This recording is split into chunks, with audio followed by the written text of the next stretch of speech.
YouTube. Got my boy Paco right here. I'm doing the recap over the UFC Abu Dhabi card happening. It just happened yesterday. I did not post my predictions, but I did make some bets that went very right.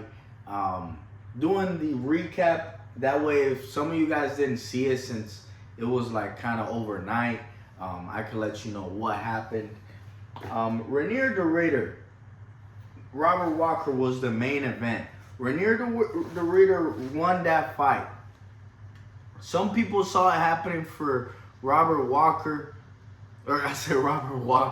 Some people saw it happening for Robert Whittaker, but no, man. I'll tell you why. If you guys didn't watch the fight, maybe if you did, you're just gonna agree with me or disagree.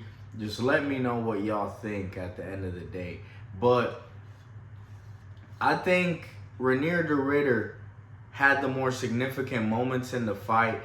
From the second he started the fight, Renier de Ridder was actually going forward. Renier de Ridder had Robert Whittaker on the back foot. He kept launching at Robert Whittaker with those vicious knees to the body. He was using his jab. He was using his long distance striking while coming forward. He was using his strengths, man. And I used to think very low of Renier de Ridder because he had a hard fight against this guy, GM3, Gerald Machard. But Renier de Ridder is a very good fighter, man. I ended up losing like $2,000 against him, $1,500 to $2,000 in like 1 minute because I thought Kevin Holland and was very sure Kevin Holland was gonna win his fight against him. We saw what happened with Kevin Holland and Daniel Rodriguez, so you guys fucking know Kevin Holland's a fucking weirdo, man. That's all I gotta say. I mean, it's crazy. Kevin Holland is up and down. Hey, stop it. He definitely, to me, won the fight. I think it was the second round.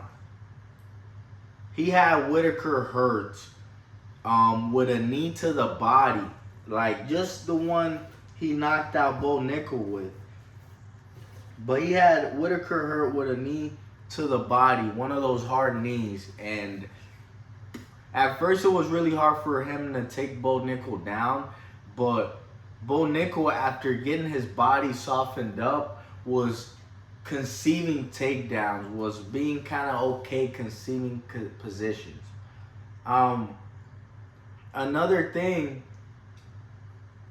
some people have Robert Whittaker winning the fight because he had one big significant moment where Renier de Ridder was coming in with a knee to the body and he loaded and waited for the right hand overhand and caught him coming in. Almost knocked him out cold. Almost finished him. Renier de Ridder was grabbing onto his glove, hanging on for dear life, trying to not get finished. By the way, this is the best pizza combination you could think of. It's at this place called Zio Owl's Pizza. And it's my last slice. It's called the Samba Pizza. It has breakfast bacon, ham, corn. Great combination. Tastes amazing. Aside from that moment that Robert Whittaker had where he overhand him, dropped him, and was following up shots and almost finished him, he did not have more significant moments like that. The better moments, like the takedowns, like the control, the going forward, all of those things went to Renier de Ridder.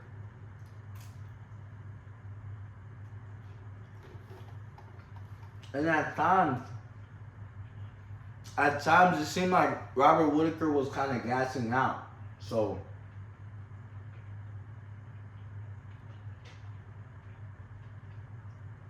Renier de Ritter is definitely very good fighter. Doesn't seem to have the toughest chin, but he is like getting better at his striking, as we could see. His striking is definitely really coming along.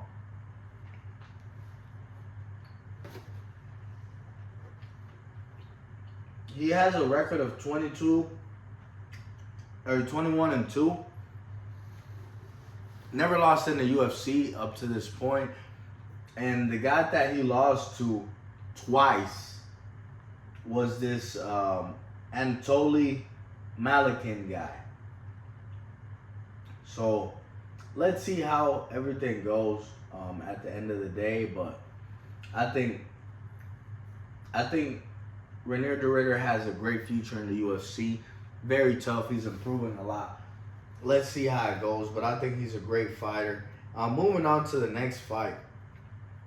Peter Yan against Marcus McGee. Peter Yan, I love to say that he reminds me of the Mayweather of MMA. The reason Peter Yan reminds me of being the Mayweather of MMA, this is my boy Paco, by the way. Right now, my brother's with Shadow. So, the reason Peter Yan reminds me of Mayweather is because he always comes out like he did in his fight. First round, hands up, just hands up, studying his opponent, throws a little bit of volume, you know, but really tries to study his opponent, see what his opponent is doing. He makes sure that he doesn't get too far behind in the fight. You know, he tries to make it a competitive first round, but he's not just looking to kill his opponent in the first round. Marcus McGee did win that first round. He did win that first round, but he is someone that is very good. He was throwing more volume than Peter Yan to start the fight. He was moving more. Peter Yan was just trying to study him. Now, come second and third round, Peter Yan put a beating on him. Peter Yan beat the shit out of him, kind of like. It is what it is. Marcus McGee only had a record of 10-1, while Peter Yan comes from having championship experience and being a former champion in the UFC. Peter Yan's a great fighter, man. He's a great fighter. I'm looking forward to the Merab rematch. To me, he gave Merab his toughest fight yet. So let's see. I think Peter Yan's a great fighter and deserves to be a champion again. So we'll see. He's been a champion 2 times, one in the UFC and one, I believe, in ACB or ACA. Let's see. Let's see what happens exactly. But I definitely think that Peter Yan's an amazing fighter. Moving on to the next fight, man. Moving on to the next fight, it was... Let me see. Shara Magomedov against Marc-Andre Barriault. Shara Magomedov won the match clearly, but showed in that match to be in trouble. Marc-Andre Barriault is a tough dude and put up an amazing fight. Due to the circumstances, you know.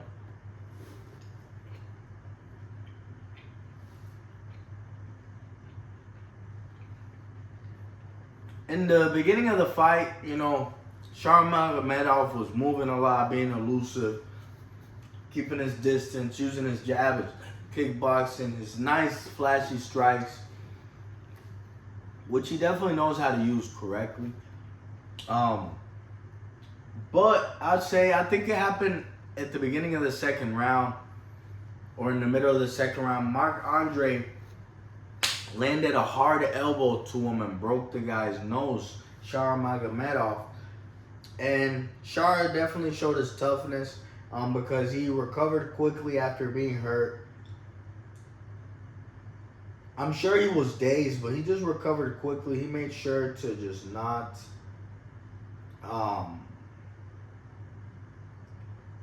he just made sure to just not wilt in the fight like a lot of people would. He knew he was in front of his home people. not obviously home people because he is from Russia and they're in Abu Dhabi, but in Abu Dhabi, they support a lot of those Muslim Russian fighters. So that's why I say home people. Another thing that I noticed about Shara is with more tests that Shara has in the future, he's not gonna do as good. Right now the UFC has been giving him favorable good matchups, you know. Even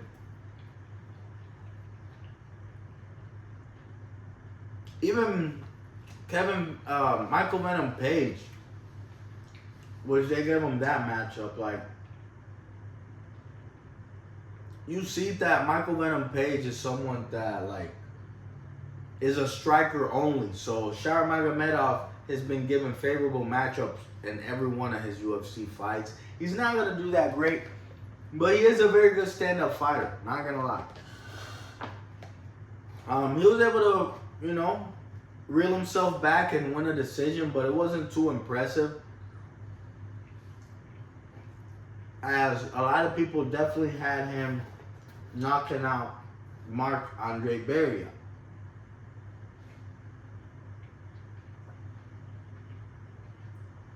Next match was Azul Amabayev against Jose Ochoa. And I do have to say, yes, the reason Jose Ochoa fought Azul Amabayev is because he came in short notice. But it's totally bullshit how the UFC gives these lopsided matchups. Like, yeah, the fight ended up being a close match because Jose Ochoa is a young, athletic, hungry talent that wants to be a UFC champion one day, you know? So, he's not going to decline matches, but Jose Ochoa should have not accepted this match. Like, that's totally bullshit. He just fought a month ago. Azul Amabayev's opponent cancels on him, so you guys give a 8-1, 23, 24-year-old kid a 21-3 guy that is now 22-3, who just fought Manel Kape the fight before. You guys gonna give him a fucking 8-1 kid? UFC's bullshit, man. They don't give a fuck about their fighters. They just want people to fill cards up for them. And that's what they did, you know? His matchup against Kavanaugh, I think that shit came in short notice too. Let me see.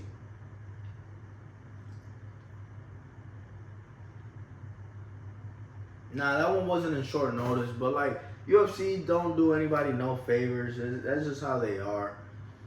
Let's see what happens with them, what kind of matchup they give them next. But that's totally like bullshit.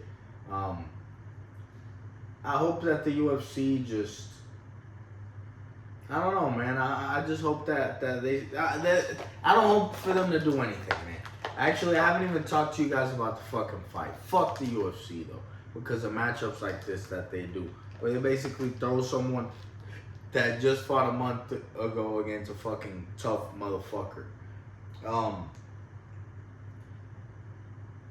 Ochoa was giving him a hell of a fight, was beating the fuck out of him, was beating him on the feet, was touching him up, was kicking him. But I knew that Azul Amabayev would win this fight because Azul Amabayev, I mean, he's just way more experienced, man. Whenever Ochoa was piecing him up, he just started fucking grabbing him, taking him down. He even did this in the third round, like he wanted to scrap and then he wants to go for a takedown. He's a bitch, man.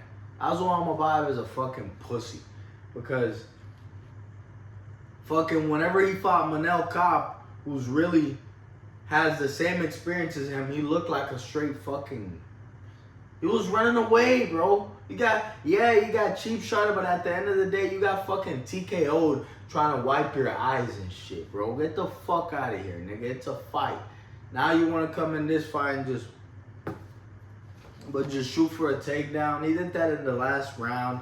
Jose Ochoa took it to him though, and only reason he was able to win, if you guys didn't watch that, was off of getting timely takedowns.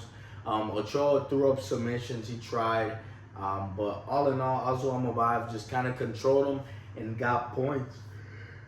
Just got points. And that's why he won that match. But let's see what happens. Jose Ochoa, man, just came off the knockout victory last month against Cody Durden. So let's see, man. I think he's a good fighter. Next fight was Bogdan Guskov against Nikita Krylov. This is a fight that I picked. I didn't do predictions, but I picked Bogdan Guskov to win in knockout, round 1 or 2, and that is exactly what happened. Nikita Krylov had just been knocked out 3 months ago. I don't know why he want to step in there that fast, but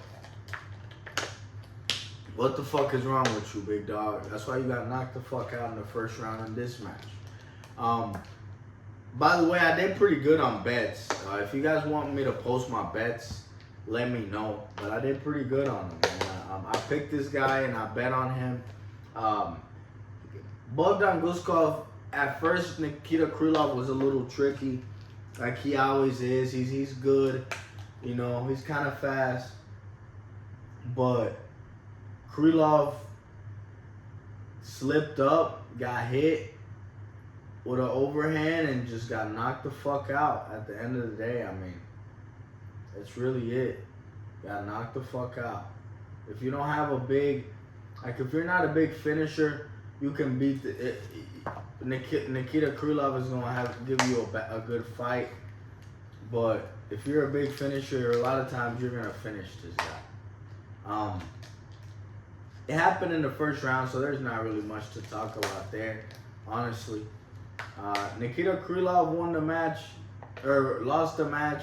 I don't know what he's gonna do, if he's gonna still fight or not.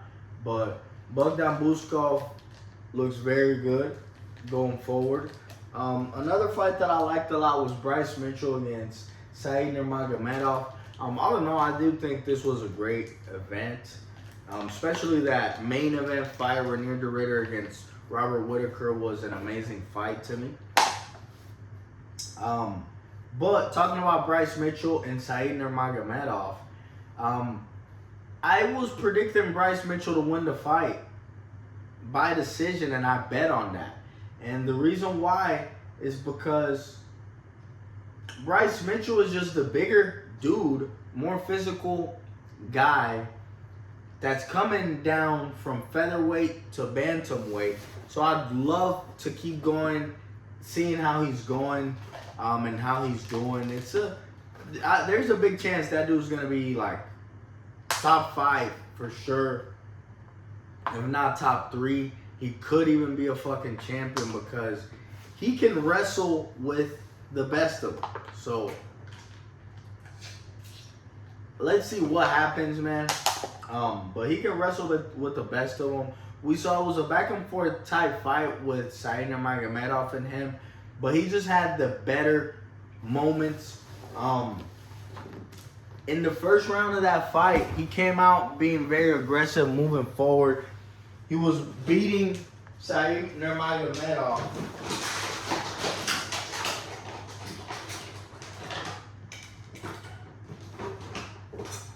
Sorry about that, guys. But in the first round, he was beating Said Nurmagomedov, and was just moving forward a lot. Said Nurmagomedov ended up catching him with a fucking back-moving knee, where Mitchell was rushing in.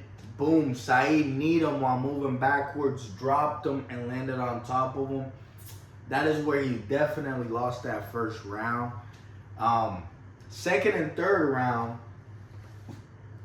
he just out-muscled him, out-scrambled him, out-wrestled him. Said Nurmagomedov, my official bet for the match was Bryce Mitchell via decision or Magomedov via submission, and that's how it happened, man. Bryce Mitchell won the decision, but Said Nurmagomedov was trying to catch him in some front chokes and some guillotines, was trying to catch him.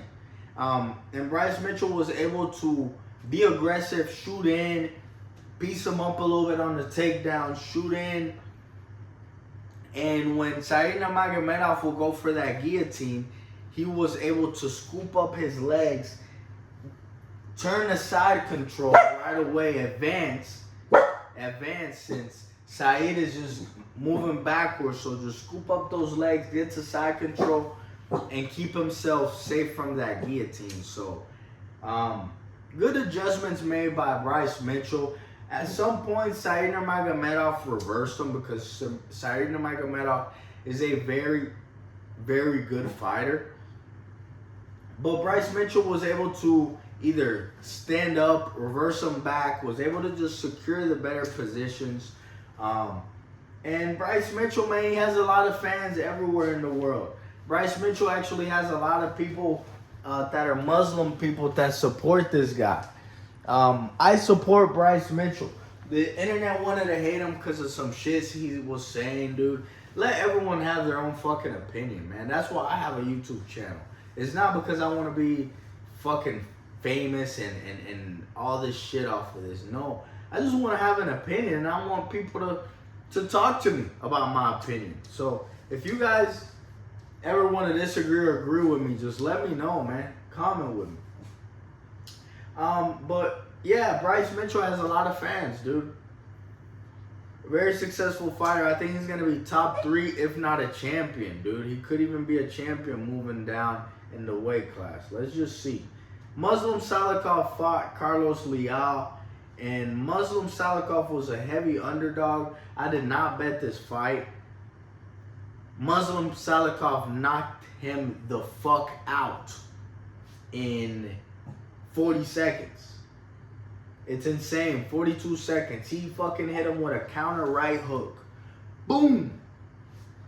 Boom. Because fucking Leal, he literally looks like he's on steroids, which he is on steroids, bro. Muslim Salikov was a very big underdog. You could bet 100 and win 500 to 450. That's how kind of big of an underdog he was. And a lot of underdogs have been hidden lately in the UFC. He literally was coming in, rushing in crazy, just rushing in, moving forward. He had never been knocked out before. So people saw him as very durable. And Muslim Salikov just fucking right hooked him. Right hooked him, walk-off knockout. Didn't even have to hit him again. Carlos Leal just landed in his face, man. That's what happens. Not even much to say about that one. I mean, Carlos Leal was a huge favorite because Muslim Salikov was coming off of some losses, and Muslim Salikov is already 40 or is already 40 years old. Salikov was coming off of wins, but like every time he had fought like good guys, he was losing and getting knocked out. So that's why people were thinking that Carlos Leal would do just the same. But that is not what happened. Thanks, fight. And that's why they say protect yourself at all times. That's the #1 rule in any fighting. It doesn't matter if you're doing jiu-jitsu. It doesn't matter if you're boxing. It doesn't matter if you're doing Muay Thai. It don't matter. Protect yourself at all times, and fucking Carlos Leal failed to do that, so he got knocked out. Next fight was Davy Grant against Damon Blackshear. Damon Blackshear lost the match as a also huge favorite. I actually made a bet on Davy Grant because I thought that going into the fight, Davy Grant had actually won all of his fights. He had 2 split decision losses, which were bullshit. One to a 17-0 Daniel Marcos, and another one to Adrian Yanez. So I just saw Davy Grant had been fighting at a high level. He's a good underdog. He had won his last 1-2 off of Ramon Tavares.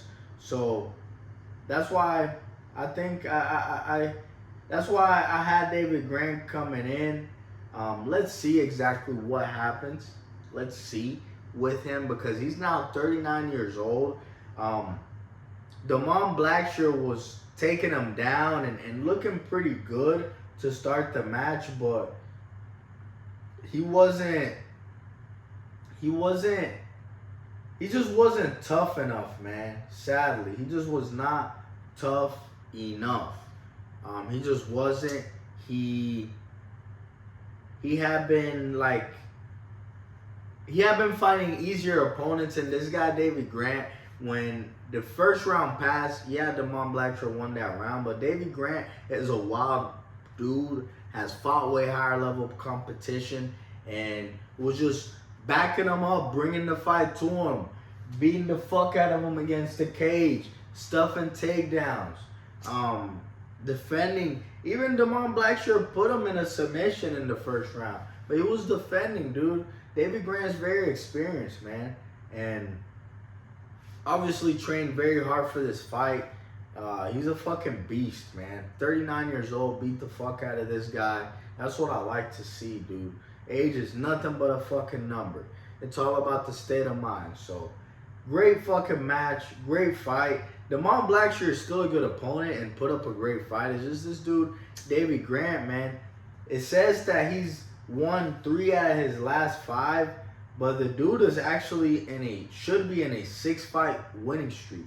He beat Adrian Yanez, he beat Louis Smolka, he beat Rafael Soncio, beat Daniel Marcos, beat Ramon Tavares, and beat Damon Blackshaw. Let's see what happens next. Next fight was Amanda Ribas against Tabitha Ricci. Tabitha Ricci actually beat Amanda Ribas via knockout, dude. It was pretty surprising. I'm sure those odds were like 1,400. If you bet 100, you win $1,400. But Tabitha Ricci she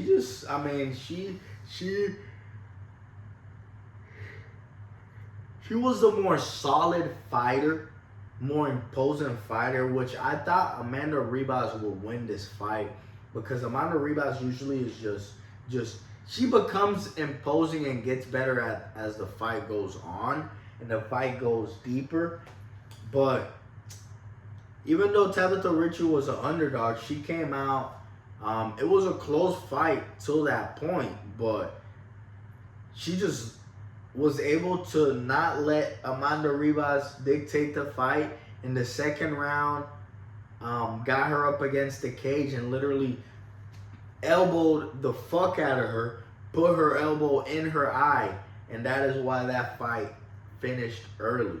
That is why Amanda Ribas got knocked out to elbow and ground punches. She literally put her elbow in her fucking eye.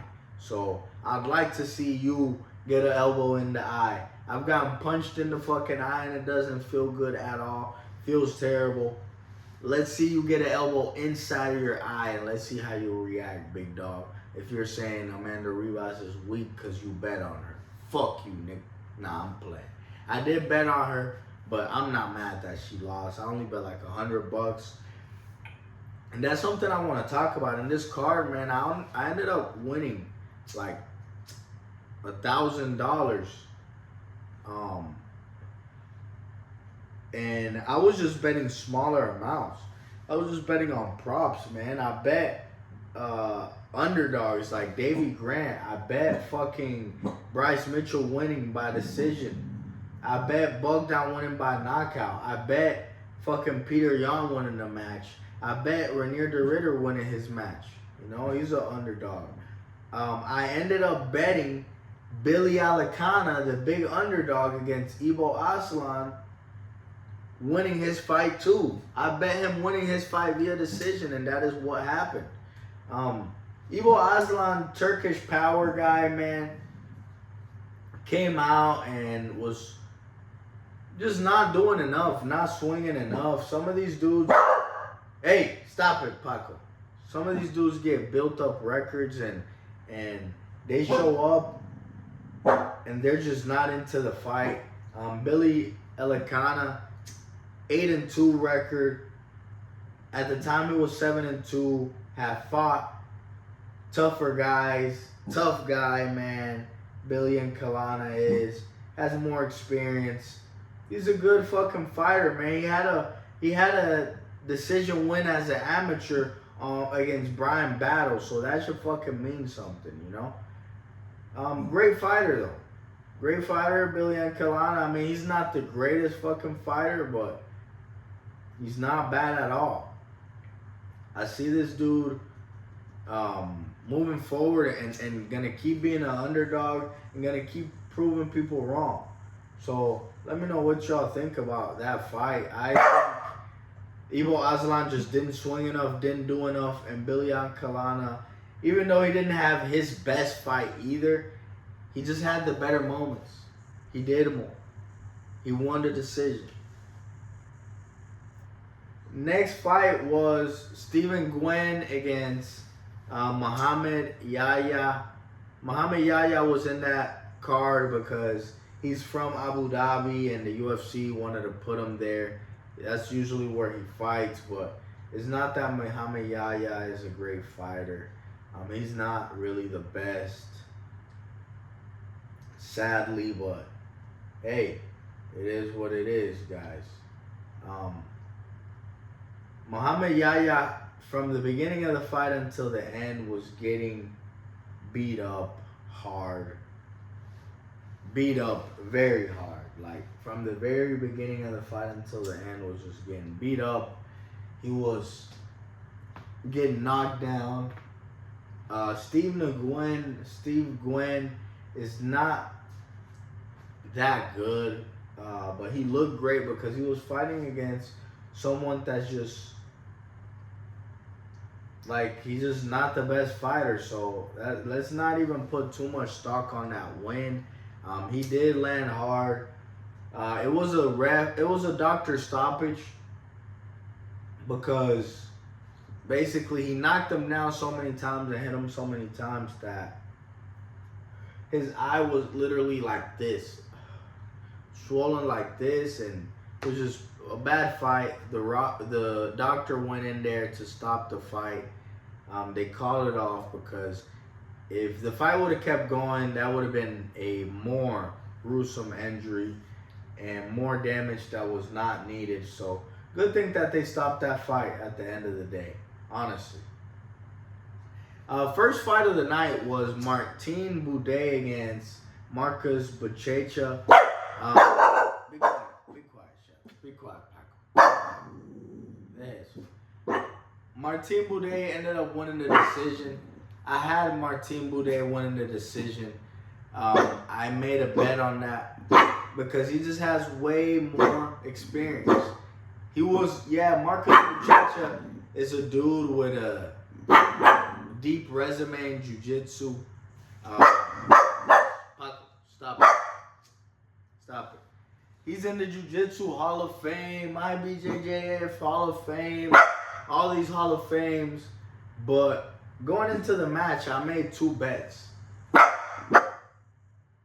I made a double bet on Marcus Buchecha wins by decision or Marcus Buchecha wins via submission or Martin Buday wins via decision. And I made another bet that Martin Buday hits and wins via decision. And that bet definitely hit. Both of them hit. And I just saw that Marcus Buchecha, man, he was going into this fight 5-1, looking good. And he's a heavyweight with muscles and with all this jiu-jitsu experience and all this shit. But you're going against a 15-2 guy when you're 5-1. Just like I said with the Azua Mabaya fight, experience wins. Experience is always going to win. This is not fucking jiu-jitsu where, oh, yeah, he's way bigger, he's way stronger, he's way more explosive, so he's going to get the submission. He could get to the back quicker. Yes. This is not fucking jiu-jitsu. This is basically a real fight simulation. So you got to incorporate getting punched in the fucking face. A famous quote says, you get a black belt, they look good. You punch them in the face, you could turn a black belt into a white belt. That's exactly what the fuck happened in that fight. He got punched in the face and got put in situations, scrambled. You know, even if you're not getting hit with knockout blows, it makes it hard to get things off when you're getting punched. If it's in the chest, if you're getting a fucking knee, whatever it is, it makes it harder. So that is why Martin Buday was able to secure that W. Get the victory as a big underdog as well. So the underdogs definitely hit this card. If you guys didn't watch it, sorry about that. If you guys did not watch it, it was definitely a great card. It was definitely an amazing card, and I'm thinking about something else, sadly, I will say. Sorry about that. I think you guys should definitely replay it and watch some of those fights back because they were really good fights. We're going to go ahead and stay tuned. If you've been watching this video, man, up to this late, go ahead and leave me a comment. Let me know what you think. But we're going to go ahead and keep going and fucking do some predictions for the next card happening next week. Let me know what you guys think. Thank you guys and have a great rest of y'all's day.